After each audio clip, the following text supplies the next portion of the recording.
मित्रांनो, सर्वप्रथम सर्वांनी जॉईन व्हायचं आहे. जॉईन झाल्यानंतर लगेच आपण इन्फॉर्मेशन सांगायला सुरुवात करूया. नवीन पॅटर्न आला आहे आणि त्याची भीती सर्वांच्या मनात परिपूर्ण या ठिकाणी दाटून बसलेली आहे.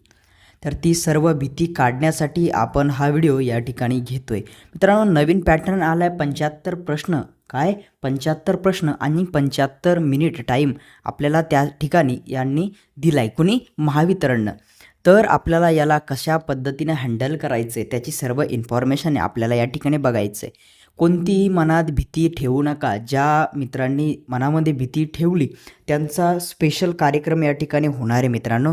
त्याचं काही वेगळं होणार नाही आहे. त्यामुळे एकदा सर्वात पहिले मनातली भीती काढून टाका. त्यानंतरच तुम्हाला काय करायचं आहे, या ठिकाणी अभ्यास करायचा आहे आणि तेव्हाच तुमचा अभ्यास होणार आहे. तर तुम्हाला आता काय करायचं आहे मी सविस्तरपणे या ठिकाणी समजून सांगतो. ओके, मी स्वतः महापारेषणचा पेपर दिला आहे, विद्युत सहाय्यकचा महापारेषण टेक्निशियन 2चा पेपर दिला आहे आणि त्या ठिकाणी माझी 10वी रँक आहे मित्रांनो महाराष्ट्रामध्ये. ओके, त्यानंतर मी जो महावितरणचा जेईचा पेपर झाला होता, जेईचा सुद्धा पेपर दिला आहे आणि त्याच्यानुसार या ठिकाणी कशा पद्धतीने आता महावितरणला प्रश्न येणार आहे त्याची सर्व डिटेलसुद्धा तुम्हाला या ठिकाणी सांगणार आहे. तर मित्रांनो, सर्वप्रथम तुम्हाला ही गोष्ट सांगतो की या ठिकाणी जेव्हा जुना पॅटर्न होता, जुना पॅटर्न फॉलो केला आणि तो फॉलो करण्यासाठी मला किती मिनिट लागला, कोणत्या सब्जेक्टला मला किती टाईम त्यावेळेस लागत होता, ते सगळं मी तुम्हाला आता या पहिले या ठिकाणी सांगतो. नंतर नवीन पॅटर्नविषयी सुद्धा या ठिकाणी सांगतो. बघा, टेक्निकल, त्यानंतर तुमचं आहे रिझनिंग, नंतर आहे मॅथ आणि नंतर आहे मराठी. काय? मराठी. हे पहिल्या पॅटर्ननुसार तुम्हाला मी सांगतो. मित्रांनो, टेक्निकलचा जेव्हा हे सगळा पेपर मी जेव्हा महापारेषणचा दिला, कशाचा? महापारेषणचा हा पेपर मी दिला, टेक्निशियन 2 पण आणि विद्युत सहाय्यक पण. त्यामध्ये मला किती या ठिकाणी कोणत्या विषयासाठी टाईम लागला ते मी तुम्हाला सांगतो. मलाच नाही, खूप साऱ्या विद्यार्थ्यांना एवढा टाईम या ठिकाणी लागला. तर या ठिकाणी टेक्निकलसाठी कमीत कमी 22 मिनटं, काय 22 ते 25 मिनटामध्ये टेक्निकल झालं. कारण वन लाईनर एकदम सोपे प्रश्न होते आणि त्यापेक्षा सोपे प्रश्न आता महावितरण विद्युत सहाय्यकच्या पेपरला येणार आहे. त्याची काही काळजी करू नका.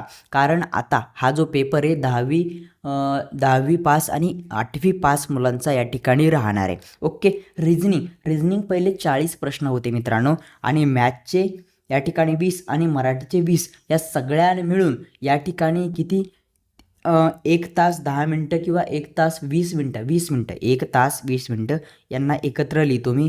1 तास 20 मिनिट म्हणजे हे पूर्ण होत होतं सगळ्यांचं. याच्यापेक्षा जास्त टाईम त्यांना कोणाला लागत नव्हता माझ्या याच्यानुसार, ॲनालिसिसनुसार. ठीक आहे, आता हे झालं ओल्डसाठी. ओके, आता नवीनसाठी बघू. नवीन जो पॅटर्न आला आहे त्या न्यू पॅटर्नसाठी.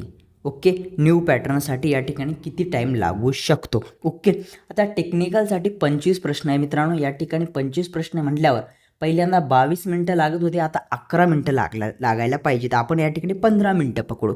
15 मिनटामध्ये आपलं टेक्निकल झालं पाहिजे. आता समोर आपल्याला 1 तास राहिला आहे. किती? 1 तास राहिला आहे. तर मित्रांनो, पहिल्यांदा नॉनटेकचे पूर्ण 80 प्रश्न होते. किती? 80 क्वेश्चन होते. आता नॉनटेकचे फक्त 50 क्वेश्चन असणार आहे. आणि तुम्ही मला जर विचारलं की हे डिफिकल्ट क्वेश्चन असणार आहे का, तर अजिबात नाही, हे डिफिकल्ट क्वेश्चन नसणार आहे. याची लेंथ वाढू शकते, क्वेश्चन थोडा मोठा होऊ शकतो, पण ते डिफिकल्ट नसणार आहे. तर आता हे 50 क्वेश्चन तुमचे पुढच्या 1 तासात 100% उडणार आहे.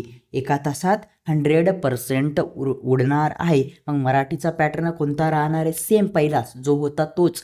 मॅथचा कोणता राहणार आहे? सेम. आणि रिझनिंगचा सुद्धा सेम. पजल, सिलॉ, सेटिंग, सगळं ते जे पहिलं होतं तेच राहणार आहे. यामध्ये कोणताही बदल राहणार नाही.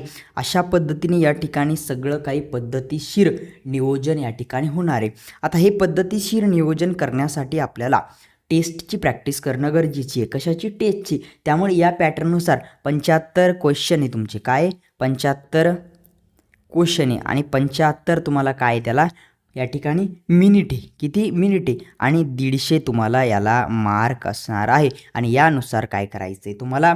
पेपरची प्रॅक्टिस करायची आहे. आता तुमच्याकडे किती दिवस राहिले? 20 दिवस राहिले. किती दिवस? 20. तर 20 दिवसामध्ये कमीत कमी 4 ते 5 फुल लेंथ टेस्ट तुम्हाला त्या ठिकाणी देऊन प्रॅक्टिस करायची आहे, जेणेकरून तुम्हाला कळेल कोणत्या विषयामध्ये तुम्हाला किती टाईम लागतो आणि कोणत्या विषयात किती टाईम लागतो. जिथं तुम्हाला जास्त टाईम लागतो तिथं जास्त भर द्यायचा आहे, जिथं कमी टाईम लागतो तिला त्या विषयावरती कमी भर द्यायचा आहे. असं सगळं करून याचं परिपूर्ण नियोजन करून या ठिकाणी तुम्हाला मेन पेपरला जायचं आहे. कधी कधी काय होतं, तुम्ही मेन पेपरला जाता आणि मेन पेपरला गेल्यानंतर कोणता विषय हा कोणत्या प्रश्नापासून सुरू होतो हेच तुम्हाला कळत नाही. त्याचं नियोजन तुम्हाला कुठे होतं? ते टेस्ट सिरीजमध्ये होतं आणि ते तिथं तुम्हाला करता येतं. ओके, आता पुढचा पॉईंट बघूया काय. हे बघा, ही आहे तुमची सत्यम 1.0 नावाची टेस्ट सिरीज, जी की टेक्निकल यूट्यूबवाला या ॲप्लिकेशनवरती त्या ठिकाणी आलेली आहे आणि ॲप्लिकेशनची लिंक आपल्या ह्या व्हिडिओच्या डिस्क्रिप्शनला दिलेली आहे. जी काही इन्फॉर्मेशन सांगितली ती सगळी काही या टेस्टमध्ये तुम्हाला भेटणार आहे.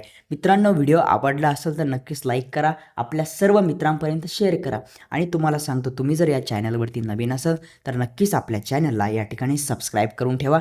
या ठिकाणी आपण या व्हिडिओला पूर्णविराम देऊयाने भेटूया अशाच एका नवीन व्हिडिओमध्ये. पुन्हा एकदा थँक्यू सो मच.